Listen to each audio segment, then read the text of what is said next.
ये खबर KR मंगलम university द्वारा प्रस्तुत की गई है। क्या राजधानी दिल्ली में सफर करने से पहले अब आपको कई बार सोचना पड़ेगा? क्या सीजेपी के एक प्रदर्शन के आगे पूरी दिल्ली की रफ्तार अचानक थम गई है? और आखिर क्यों नई दिल्ली और एयरपोर्ट जाने वाले मुसाफिरों की फ्लाइट्स और ट्रेनें सिर्फ 20 मिनट के नोटिस पर छूटने की नौबत आ गई है?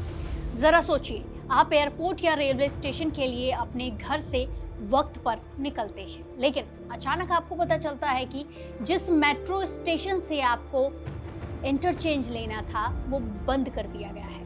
कुछ ऐसा ही खौफनाक और परेशान भरा मंजर इस वक्त पूरी दिल्ली में देखने को मिल रहा है। कॉकरोच जनता पार्टी यानी कि सीजेपी के जंतर मंतर पर चल रहे विरोध प्रदर्शन को देखते हुए 25 जुलाई शनिवार को दिल्ली में 18 प्रमुख मेट्रो स्टेशंस को पूरी तरह बंद कर दिया गया है।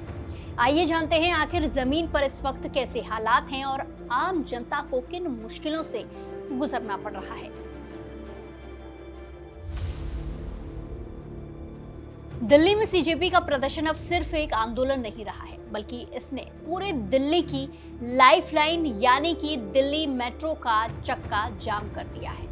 सुरक्षा कारणों और इसी के साथ पुलिस के सख्त निर्देशों के बाद दिल्ली मेट्रो रेल कॉरपोरेशन यानी कि डीएमआरसी ने लगातार चौथे दिन कड़े कदम उठाए हैं। 25 जुलाई शनिवार सुबह से ही राजीव चौक, पटेल चौक, लोक कल्याण मार्ग, मंडी हाउस, केंद्रीय सचिवालय जैसे 18 सबसे बिजी मेट्रो स्टेशंस के एंट्री और एग्जिट गेट बंद कर दिए गए हैं। बंद मेट्रो स्टेशन की बात करें तो लोक कल्याण मार्ग, राजीव चौक, पटेल चौक, रामकृष्ण आश्रम मार्ग, Barakhamba road, supreme Court, Seva Tirth Janpath, Mandi House, Central Secretariat, Delhi Gate, Indraprastha, Khan Market, Jorbagh, Shivaji Stadium, Jhandewalan, New Delhi, ये सारे वो स्टेशन हैं। वहीं हालात इतने अचानक बिगड़े कि 24 जुलाई शुक्रवार दोपहर करीब 1:30 बजे अचानक न्यू दिल्ली मेट्रो स्टेशन का गेट बंद कर दिया गया और अंदर इंटरचेंज की सुविधा भी रोक दी गई। ऐसे सबसे ज्यादा आफत उन लोगों पर आ पड़ी जिन्हें नई दिल्ली रेलवे स्टेशन से ट्रेन पकड़नी थी या फिर इंदिरा गांधी इंटरनेशनल एयरपोर्ट के लिए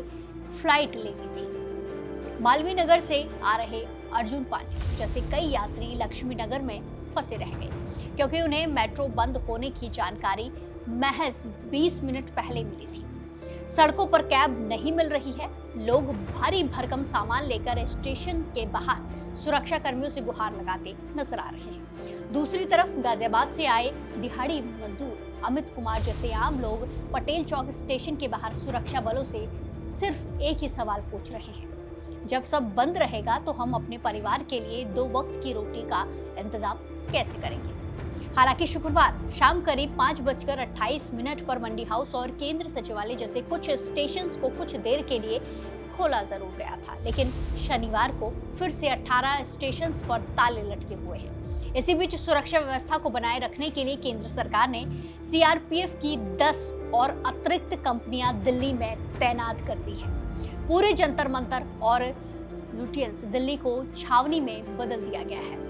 इसके बावजूद छात्र और प्रदर्शनकारी चालू मेट्रो स्टेशन पर उतरकर पैदल ही लंबी दूरी तय करके जंतर मंतर पहुंच रहे हैं। रास्ते में मिंटो ब्रिज के पास जब महात्मा गांधी के वेश में एक व्यक्ति छात्रों के साथ चलने लगा तो माहौल और ज्यादा तनावपूर्ण हो गया। जोरदार नारेबाजी शुरू हो जाती है। अब यहाँ बड़ा सवाल यही उठता है, किसी भी राजनीतिक या सामाजिक प्रदर्शन की कीमत आखिर दिल्ली की आम जनता को क्यों चुकानी पड़ रही है। सुरक्षा व्यवस्था बनाए रखना पुलिस और प्रशासन की प्राथमिकता है, इसमें कोई दो राय नहीं है, लेकिन बिना किसी पूर्व सूचना के, पहले से सूचना के अचानक मेट्रो स्टेशन बंद कर देने से काफी लोगों को दिक्कतों का सामना करना पड़ता है। उस मुसाफिर की क्या गलती है जिसकी महीनों पहले बुक की गई फ्लाइट या ट्रेन स्टेशन बंद होने की वजह से छूट जाती है। सीजेपी का प्रदर्शन जिस तरह से लगातार उग्र रूप ले रहा है और केंद्र सरकार को जिस तरह से अतिरिक्त सुरक्षा बल बुलाने पड़ रहे हैं, उससे ये साफ होता नजर आता है कि आने वाले दिनों में ये विवाद और ज्यादा बढ़ सकता है। लेकिन इस पूरे गतिरोध में सबसे ज्यादा पिस रही है दिल्ली की आम जनता, जो घंटों बस स्टॉप पर धक्के खाने और सड़कों पर पैदल चलने को मजबूर है। प्रदर्शन करना लोकतंत्र का अधिकार है और सुरक्षा बनाए रखना प्रशासन का फर्ज है, लेकिन क्या आम जनता की सहूलियत को इस तरह ताक पर रखना सही है? आपकी इस मुद्दे पर क्या कुछ राय है? क्या सुरक्षा के नाम पर मेट्रो स्टेशन को बंद करना सही कदम है या फिर प्रशासन को आम लोगों के लिए कोई वैकल्पिक रास्ता निकालना चाहिए? फिलहाल के लिए इतना ही। बाकी देश और दुनिया की तमाम बड़ी अपडेट्स के लिए जुड़े रहिए दैनिक जागरण के साथ। नमस्कार।